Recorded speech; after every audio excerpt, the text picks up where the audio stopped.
Hi everyone, Anthony Fantano here, the internet's busiest music nerd, and it's time for a review of this new Juice WRLD album, The Party Never Ends. Here we have a new posthumous record from the late lyricist, songwriter, emo rap kingpin Mr. Juice WRLD, an artist whose meteoric rise to fame was tragically cut short in 2019, and believe it or not, his image and influence only seems to have grown since. With multiple posthumous projects having been released at this point, the demand for Juice WRLD's music seems to have outlasted the emo trap fusion wave he rode in on in the first place. I mean, as of the recording of this video, he's one of a few rappers to have been immortalized with a Fortnite skin. However, all of this capitalizing on Juice WRLD's legacy, which is understandable to some extent because he has a lot of fans who love him and miss him and of course wish they could hear more of his music, more new music. There's still an element to all of this that is obviously exploitative though, which becomes difficult to ignore when you consider that a lot of the music that's been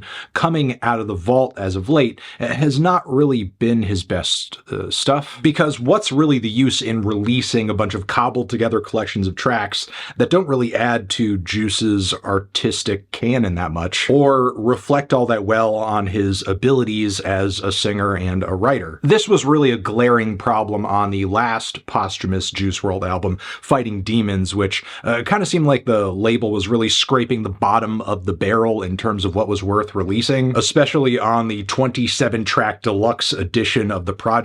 And I really thought after that we were at the end of posthumous Juice WRLD albums, but no, The Party Never Ends is a whole nother body of work. And honestly, my hopes were not high going into this thing, considering just how much of an eyesore the front cover is, which, believe it or not, is not just a terrible play on the legendary illustration style of Japanese artist Takashi Murakami. This is actually his work. I will say this though, after actually giving this record a genuine shot, it does not sound quite as bad as it looks, and it does seem like a bit more care went into this project overall in comparison with Fighting Demons. There is a bit of a narrative flowing throughout the project of sorts, as the experience of the album is supposed to on some level feel like being at a Juice WRLD concert, with all of this spliced in audio of audiences cheering and Juice interacting with the crowds or engaging in some kind of stage banter. And then here and there, there's also some dialogue between two guys who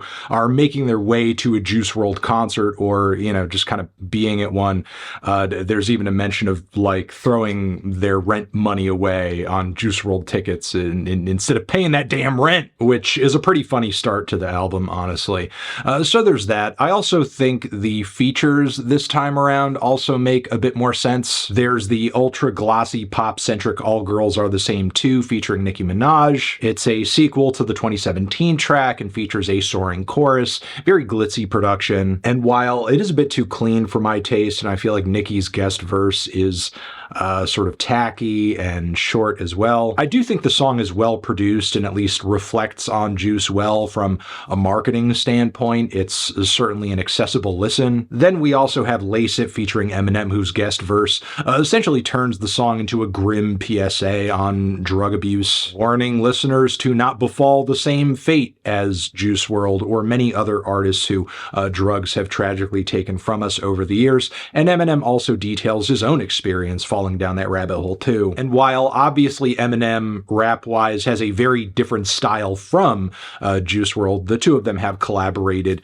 at various points over the years, and on top of it, you know, there's definitely some great narrative and conceptual crossover happening here, even if they don't have, like, you know, similar respective styles. Goodbye with Kid Laroi was a highlight as well, considering Kid and Juice collaborated quite a few times while he was still with us. And here they essentially create a song that sounds like a very heart-wrenching goodbye from Laroi. It's a genuinely emotional moment on the record with a strong tune to it. Celebrate with Offset kind of sounds like a Future song. I kind of wish they just got Future on it, especially considering Juice and Future had collaborated in the past on songs that sound exactly like this. And then toward the end of the record, we have Best Friend with Fall Out Boy, which is kind of crazy, but also, I mean, consider the emo influence that pervades pretty much much all of Juice's tracks, and it was also rumored that they had wanted to do some kind of collaboration or crossover while Juice was still around. And while I do think the track might be a bit corny and lovey-dovey on the lyric side,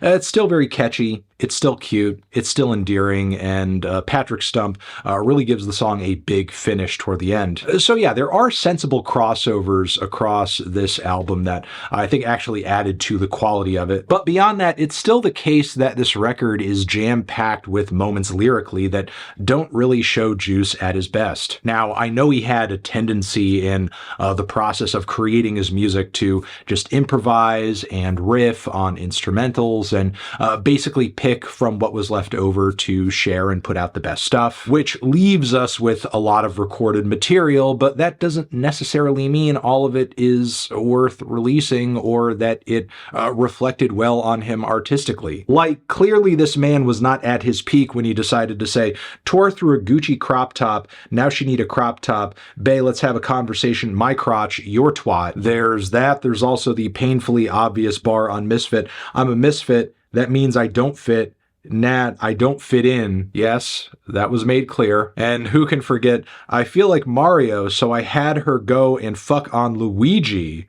I'm the shit like a pile of feces. Look, this is all just a slice of the lyrical shortcomings on this album. And not only is this an issue, but also there are numerous tracks on this thing where the vocal performances are not all that great. Like on Party by Myself, Juice vocally sounds so disheveled, it's actually concerning and really hard to listen to, especially given the context of the song and his passing. There are other tracks too where the vocals are so touched up and processed and auto-tuned, it feels like I'm listening to a bad YouTube rip or somebody who is just a terrible Juice WRLD copycat, be that on Jeffrey or KTM Drip. I mean, there are some very hooky, druggy, banger type highlights that I do enjoy here and there peppered throughout the album, like on Cuffed It or Empty Your Pockets or the super heavy drums on OXYCODONE, which has really standout chorus melodies and stylistically I just feel like is emo trap personified. Barbarian, I thought, was pretty listenable too with its super persistent flows from Juice, but really what do these songs add to his catalog that